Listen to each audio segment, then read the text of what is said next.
नमस्कार प्यारे साथियों, स्वागत है आपका फिर से एक बार हमारे चैनल। साथियों, आपने वो कहावत तो सुनी होगी कि it is the winners who writes and rewrites the history. दोस्तों, इतिहास तथ्यों का एक ऐसा दरिया है जहाँ से कुछ मुट्ठीभर तथ्यों को लेकर विजेता पक्ष हमेशा अपने हिसाब से अपनी विजय गाथा को लिखता है। ये मैं क्यों कह रहा हूँ ऐसा, इसलिए क्योंकि हाल फिलहाल में ही केंद्र सरकार के अंडर में आने वाली भारत की प्रमुख शिक्षक बोर्ड एजुकेशनल बोर्ड एनसीईआरटी ने अपने इतिहास, हिस्ट्री, पॉलिटिकल साइंस और सोशियोलॉजी की किताबों से कुछ विषयों को हटाया है। जी हाँ दोस्तों, क्या ये जोर घटा स्कूल की किताबों में ऐसी मॉडिफिकेशन, एडिशन और जिसको अपोजिशन डिलीशन भी कह रही है, क्या ये उसी मानसिकता को दर्शाता है? आइए जानते हैं हमारे इस आगे की वीडियो।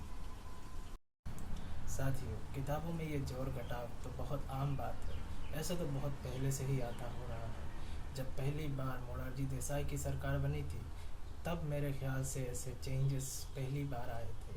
फिर इंदिरा गांधी की सरकार में भी ऐसे चेंजेस लाए गए थे। उसके बाद 2005 में भी एनसीईआरटी में कुछ चेंजेस हुए थे, जो कि काफ़ी दिनों तक वैसे ही रहे और जिनको सिर्फ अभी बदला जा रहा है। तो ऐसा इस बार क्या खास है इन चेंजेस में, जिनको लेके बीजेपी और अपोजिशन पार्टी के बीच मुद्दा इतना गर्म हो चुका है कि हर चैनल पे यही विषय एनसीईआरटी की मॉडिफिकेशन छाई रहती है। दरअसल दोस्तों, बात ये है कि इस बार जो विषय में चेंजेस लाए गए हैं, ये उन टॉपिक्स को स्पेसिफिकली इंक्लूड करता है जिन पे बीजेपी और विपक्षी पार्टियां जैसे कांग्रेस में हमेशा बहस छिड़ा रहता है। अगर आप इंडिया टुडे की आर्टिकल का हवाला लें तो वो लिखती है कि हटाए जाने वाले विषयों में कुछ ऐसे विषय भी शामिल हैं, जैसे कैसे महात्मा गांधी द्वारा हिंदू मुस्लिम यूनिटी की परस्यूट से हिंदू एक्सट्रीमिज्म का ग्रोथ हुआ। और फिर एक ऐसा भी टॉपिक है जहाँ पे नथुराम गोडसे को, जी हाँ, गांधी जी के असैसिन नथुराम गोडसे को ए ब्राह्मण फ्रॉम पुणे वाले फ्रेज से रिफर किया जा रहा है। इस एडिशन को लेके यूपी बोर्ड और अदर स्टेट बोर्ड ने भी अपने अपने तौर पर चेंजेस किए हैं। यूपी बोर्ड ने फिलहाल में ही मुगल कोर्ट के इतिहास को अपने चैप्टर से हटा दिया है और कुछ ऐसे ही मॉडिफिकेशन गुजरात बोर्ड ने भी पिछले दिनों किए हैं। दोस्तों, इन चेंजेस को लेकर बीजेपी और कांग्रेस आमने सामने हो रखे हैं। अभी जहाँ पे कांग्रेस ये बीजेपी की एक हिस्ट्री को वाइट वॉश करने की कोशिश बता रही है, वही बीजेपी कह रही है कि Congress has been the biggest manipulator of historical facts. उनका ये आरोप है कि कांग्रेस ने हमेशा वामपंथी इतिहासकारों और इतिहास को ज़्यादा महत्व दिया है और बीजेपी अब इसको बस सुधार रही है। बीजेपी के मुताबिक ये इतिहास का और एजुकेशन का भारतीयकरण का एक स्टेप है, जबकि कुछ और लोग इसको बीजेपी की एजुकेशन की भगवाकरण की नीति भी बता रहे हैं। तो एनसीईआरटी के इन चेंजेस को लेकर अलग अलग पक्ष अपना अपना मत रख रहे हैं और जिनमें वो आपसी टकराव की स्थिति में भी है। पर अगर हम एक पल के लिए पॉलिटिकल व्यूज़ को साइड में रख दें तो शायद हम इन चेंजेस के असली वजह को अच्छे से टटोल पाएंगे। वो वजह क्या है?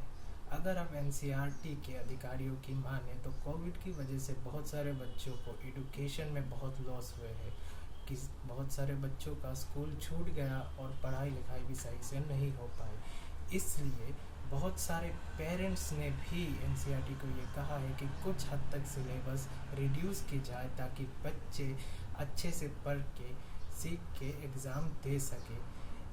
इसको एनसीईआरटी की भाषा में लर्निंग विदाउट बर्डन कहा जा रहा है। इसलिए एनसीईआरटी ने जो चेंजेस लाए हैं वो इसी इशू को देखते हुए लाए हैं और उसको इसलिए वो डिलीशन नहीं कह रहे हैं। ये white wash off historical facts भी नहीं है, ऐसा नहीं कहा जा सकता, क्योंकि ये रैशनलाइजेशन ऑफ सिलेबस है। जहाँ तक बात रही मीडिएवल पीरियड के हिस्ट्री की इरेज होने की, वो सरासर गलत है।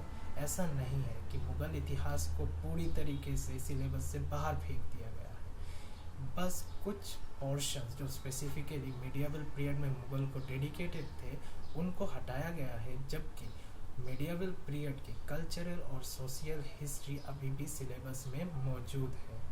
इससे बच्चों को भी सीखने में आसानी होगी, वो एक होलिस्टिक व्यू के साथ अपने सिलेबस को पूरा कर पाएंगे। और दोस्तों, मेरे ख्याल से कुछ जो चेंजेस हुए हैं, जिनमें एक पॉइंट ये भी है कि नथुराम गोडसे, महात्मा गांधी जी के जो एसेसिन है, उनको ये ब्राह्मण फ्रॉम पुणे कह के रिफ़र किया गया है, उसको हटाया गया है। मेरे ख्याल से ये चेंज काफ़ी हद तक सही भी है। सही इसलिए क्योंकि एडुकेशन का पर्पस जो है वो हमारे देश के बच्चों में एक यूनिटी, नेशनलिज्म की भावना को पैदा करना है। और तो और इसके साथ अगर बच्चे बायस चीज़ें नहीं पढ़ेंगे, सिर्फ और सिर्फ तभी वो क्रिटिकल थिंकिंग की कैपेसिटी को डेवलप कर पाएंगे, जो कि न्यू NCF 2005 में भी मेंशन किया गया है।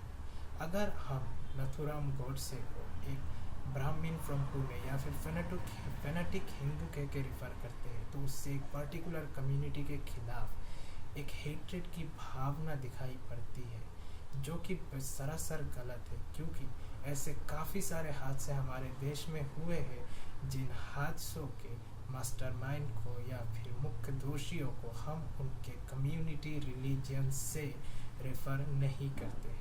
तो ऐसे चेंजेस करना तो बिल्कुल ही मेरे ख्याल से ठीक है। वो कोई भी नुकसान नहीं कर रहे हैं, बल्कि वो पढ़ाई में भी एक अनबायस्ड पर्सपेक्टिव के लिए ज़रूरी है। दोस्तों, हमारी वीडियो यहीं तक थी, और आप भी हमें बताइए कि ये जो नए चेंजेस NCERT में किए गए हैं उस पर आपके क्या मत है। आप इन चेंजेस को कैसे देखते हैं? क्या या इसको एक वाइट वॉश ऑफ हिस्ट्री की तरफ से देखते हैं, या इसको रेशनलाइजेशन ऑफ सिलेबस के हिसाब से देखते हैं? आप हमें ज़रूर बताइएगा हमारे नीचे दिए गए कमेंट सेक्शन में। और अगर आपको ये वीडियो पसंद आई तो आप इसको लाइक और सब्सक्राइब करना ज़रूर कंसीडर कीजिए। Thank you.